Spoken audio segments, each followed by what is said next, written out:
आज हम लोग रामानुजन टैलेंट सर्च एग्जामिनेशन 2022 का जो एग्ज़ाम होने वाला है उनमें आने वाले जो महत्वपूर्ण क्वेश्चन है उनको हम लोग देखेंगे, जो कि पहले भी पूछा जा चुका है और जिनके पूछने का उम्मीद है। जिनमें जैसे हमारा पहला क्वेश्चन है कि 40/4 इंटू में 2 + 3 प्लस का 30/5 और भागा है 3 का।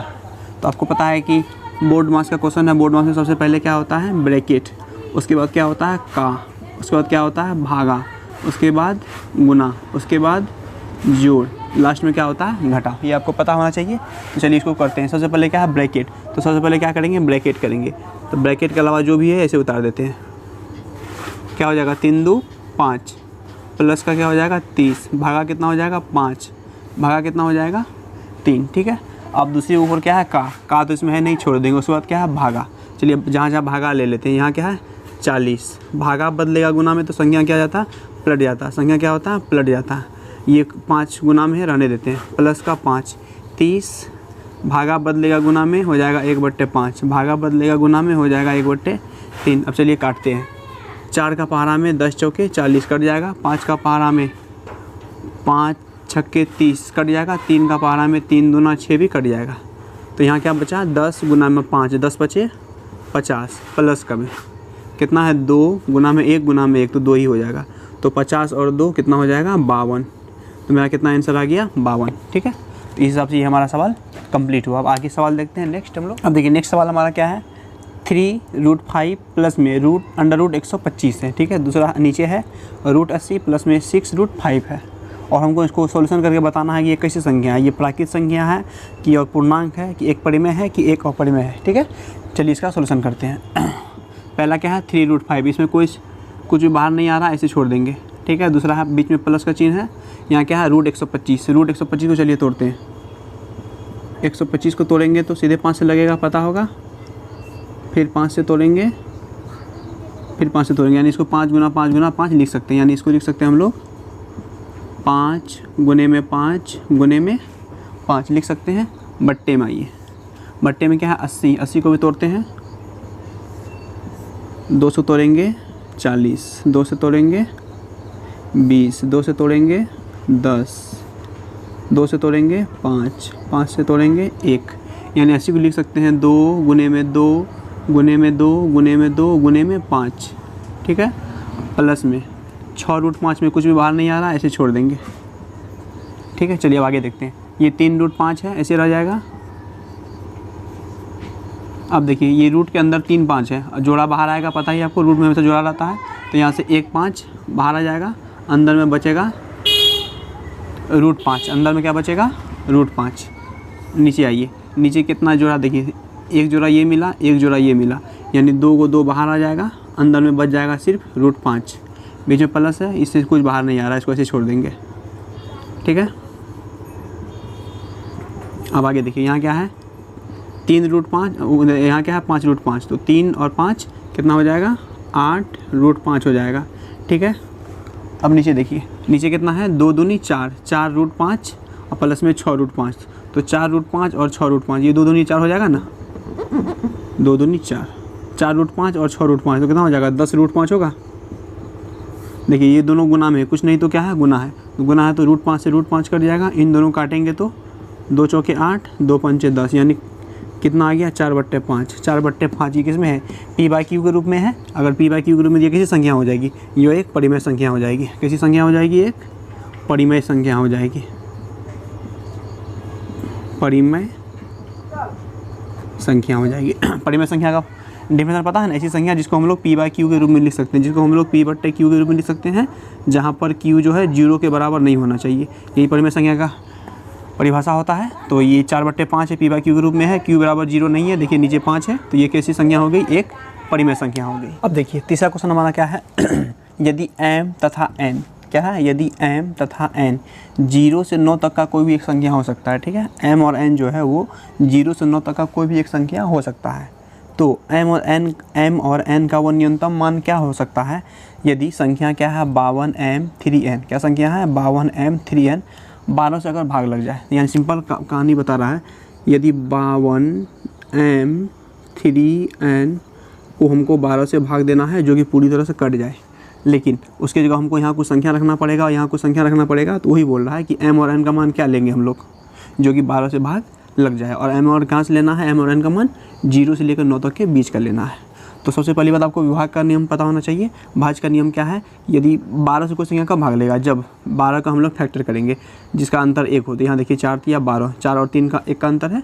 जो भी संख्या 4 और 3 दोनों से भाग लग जाए वो संख्या 12 से भी भाग लग जाएगा, सीधी बात है। तो हमको अब यहाँ पर m और n का ऐसा सम्मान बैठाना है, वो भी ऑप्शन भी दे दिया है। या तो 0 लेंगे 0 लेंगे, या 0 लेंगे 2 लेंगे, या 2 लेंगे 0 लेंगे, या 2 लेंगे 2 लेंगे, ठीक है। तो अब कोई भी संख्या 4 तथा 3 अगर दोनों से भाग लग जाए तो वो संख्या 12 से भी भाग लगेगा।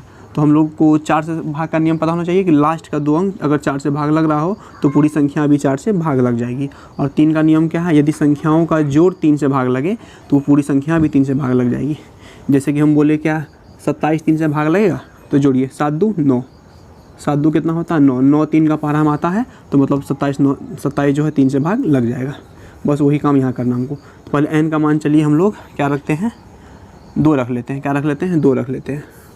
अगर 2 रखेंगे तो यहाँ पर 2 हो जाएगा, n की जगह 2 हो जाएगा, 3 या 32 हो जाएगा। ये 4 से भाग लग जाएगा, 4 8 32, मतलब n 2 फिट हो रहा है। चलिए अगर हम लोग n की जगह क्या रख लेंगे 2, अगर 2 रख लेंगे तो अब देखिए m का मान क्या रख सकते हैं। अब 4 से तो भाग लगी, अब 3 से भी चेक करना है, 3 से भी चेक करना है। जोड़िए 5 2 7, 7 3 10, 10 2 12, 12 ऐसे हो गया। 12 तो 3 का पारा हम आ रहा है, ये सीधे कट रहा है।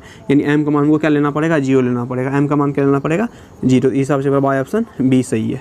अगर आपको चेक करना है तो कर सकते हैं। 12 52, m की जगह क्या लिए हैं 0 3, और n की जगह क्या लिए हैं 2 2। चलिए भाग लगाते हैं। 12 चौके 48, कितना आएगा 4 आएगा 0, 12 तिया 36, यहाँ करेंगे कितना आएगा 4 आएगा, कितना 3।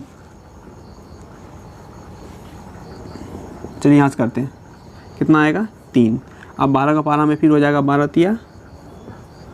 तिया 36, ठीक है। 13 में 6 गया, कितना बचेगा 7, उतरेगा ये वाला 2। अब 12 छक्के कितना हो जाएगा 72। देखिए कट गया पूरी तरह से, यानी ये संख्या 12 से भाग लग जाएगी। तो 12 से भाग का नियम क्या था कि कोई भी संख्या जो 4 और 3 दोनों से भाग लग जाए वो 12 से भी लगेगी। इसलिए हम 4 का और 3 का भाग का नियम लगा दिए। आंसर मेरा बाय ऑप्शन 0 तथा 2 आ गया। अब नेक्स्ट सवाल, अब देखिए नेक्स्ट सवाल क्या है। बोल रहा है कि आयत की परिमिति तथा लंबाई का जो अनुपात है वो 5:1 है, ठीक है। और तथा आयत का जो क्षेत्रफल है वो भी दे दिया है कितना 216 सेंटीमीटर स्क्वायर। तो बोल रहा है उसका लंबाई कितना होगा। आपको पता है कि जैसे कि ये एक आयत है, क्या ये एक आयत है, ठीक है। इसको लंबाई बोलते हैं, इसको चौड़ाई बोलते हैं। लंबाई को L से इंडिकेट करते हैं, चौड़ाई को B से इंडिकेट करते हैं, ठीक है। अब बोल रहा है कि आयत की परिमिति कितना दिया हुआ है 5, कुछ नहीं तो x मान लेते हैं क्योंकि अनुपात पे दिया हुआ है। और लंबाई कितना दिया हुआ 1, कुछ नहीं तो x मान लेते हैं। यानी परिमिति 5x दिया हुआ, लंबाई 1x दिया हुआ। परिमिति यानी परिमाप यानी पेरीमीटर, यानी चारों भुजाओं का योग को परिमिति कहते हैं या पेरीमीटर कहते हैं या परिमाप कहते हैं। तो परिमिति का फॉर्मूला होता है आयत का परिमाप या परिमिति का फॉर्मूला होता है 2 गुने लंबाई प्लस चौड़ाई। कितना होता है 2 गुने लंबाई प्लस चौड़ाई। परिमाप तो दिया हुआ है, कितना दिया हुआ है 5x, ठीक है। और 2 गुने लंबाई कितना दिया हुआ है, कुछ नहीं तो x माने हम लोग, अब प्लस में चौड़ाई तो हमको पता ही नहीं है, ठीक है। चलिए कैलकुलेशन करते हैं। 5x, ठीक है। इधर करेंगे तो 2 गुना x कितना हो जाएगा 2x, अब प्लस में 2 से b को गुना करेंगे तो कितना हो जाएगा 2b, ठीक है। ये 2x इधर प्लस का, इधर आएगा तो माइनस का, किसका हो जाएगा इधर माइनस का, यानी 5x माइनस 2x बराबर कितना हो जाएगा 2b, ठीक है। घटाइए, घटाएंगे कितना बचेगा 5 में से 2 गया 3x बचेगा बराबर 2b। ये 2 इधर गुना में, किस में है गुना में, इस साइड आएगा तो भागा में, यानी b का मान कितना हो जाएगा 3/2x, 3/2x, ठीक है। यानी b का मान कितना आ गया मेरे पास 3/2x, और लंबाई कितना दिया हुआ है सवाल में ही x। अब हमको निकालना है उसका लंबाई कितना होगा। उसके लिए हमारे पास दिया हुआ आयत का क्षेत्रफल। चलिए अब आयत का क्षेत्रफल से हम उसका लंबाई ज्ञात कर लेंगे। आयत का क्षेत्रफल कितना होता है? आयत का क्षेत्रफल का फॉर्मूला होता है लंबाई गुने में चौड़ाई। क्या होता है? लंबाई गुने में चौड़ाई। लंबाई कितना दिया हुआ सवाल में? x, और चौड़ाई हम लोग निकालने हैं, कितना निकाले हैं?